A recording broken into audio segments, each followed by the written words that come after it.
गोंया भितर हालीसरा फतवे काडपाची संस्कृती तयार जाल्या आनी ताणें धर्मांतरण रोखलें म्हणटा तें केन्ना? कारण तो मुळात जालोच 1630 वर्सां, म्हणजे हांगा पोर्तुगीज आयल्या उपरांत 120 वर्सां उपरांत ताचो जल्म जालो. म्हणटकीच समजा जर उदय बाबान मांडल्या ते मुद्दे चुकीचे आसा जाल्यार गोंय सरकारान मांडल्या ते चुकीचो असो ताचो अर्थ जाता. ताका कोणें अधिकार दिलो? हिंदूंचो मक्तेदार तो ताका दिला हिंदूंचो. हांव सांगूंक सोदतां, ज्या हिंदू विशीं तो उलयता त्याच हिंदूंनी संत ज्ञानेश्वराचो छळ केला, त्याच हिंदूंनी संत तुकारामाचो छळ केला.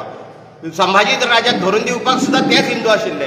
गोंय म्हटल्यार सगळीं आनी सगळ्यांक दिसता कितें तरी चुकता, कितें तरी हांगा चुकीचें चल्लां, तें बंद करतले जाल्यार सगळ्यांनी येवपाक जाय. त्या खातीर हे फावटी आमी म्हणलां जालें तें पुरो जालें, आतां आमकां तोंड दिवचें पडलें.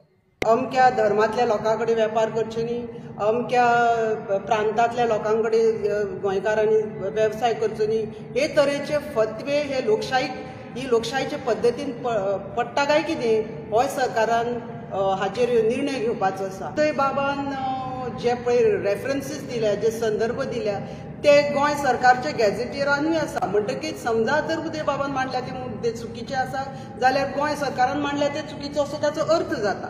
1510 वर्सां पोर्तुगीज हांगा आयले, 1510 वर्सां. आणि शिवाजीचो जल्म केन्ना जालो जाणा? शिवाजी महाराजांचो जल्म 1630 जालो, म्हणजे 120 वर्सां तो लेट जल्माक आयलो पोर्तुगीज हांगा आयल्या उपरांत. आनी तो केन्ना हांगा आयलो, ताजो जो मृत्यू आसा तो 1680 जालो. म्हणजे तो 50 वर्सां जगलो, 30 ते 80, आनी निमाणी 3 वर्सां तर ताची दुयेंसान गेली. हे इतिहास सांगता, आमी सांगना. अशें जर आसा जाल्यार ताणें पयलो जो गड घेतलो तोरणा तो 1646. म्हणजे ताजें जे कारकीर्द आशिल्ली ती फक्त 33 वर्सांची आशिल्ली, 31 वर्सांची आशिल्ली, कारण निमाणे 3 वर्सां तो दुयेंत आशिल्लो.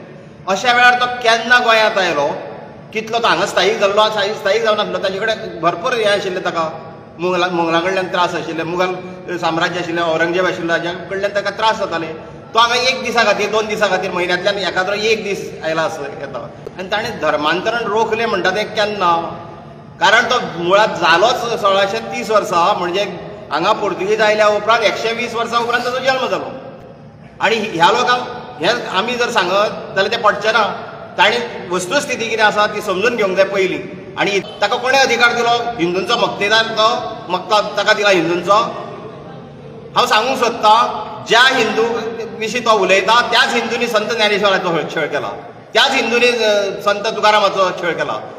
संभाजी राजाक धरून दिवपाक सुद्दां तेच हिंदू आशिल्ले. ह्याच प्रवृत्तीचे लोक ते. ह्या प्रवृत्तीचो हांव खर निशेध करता.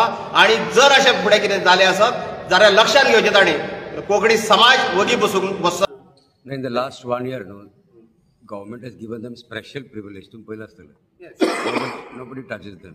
तुम्ही रमा कणकणकराचो दिलो. How will you tackle this? The government is supporting them already. See, I don't think तुम्ही आमकां विचारपाचें how will you tackle it. आम सांगता तुमकां, म्हणजे प्रत्येक जाण एकटो करता जाल्यार तूंच सगळे ही सगळी मक्तेदारी आमी, म्हाका दिसता गोंयकारांनी जागे जावपाक जाय. हे गोंयकार थोडे आसात, संख्या आमची घडटा, आनी जर ही तिगतली वो फॅब्रीक आमचे पयलीं सावन आसा ते जर तिगतले जाल्यार सगळ्यांनी जागृत जावंक जाय. फक्त कोंकणी भाशा मंडळ जावं खंयचोय एक गट आसा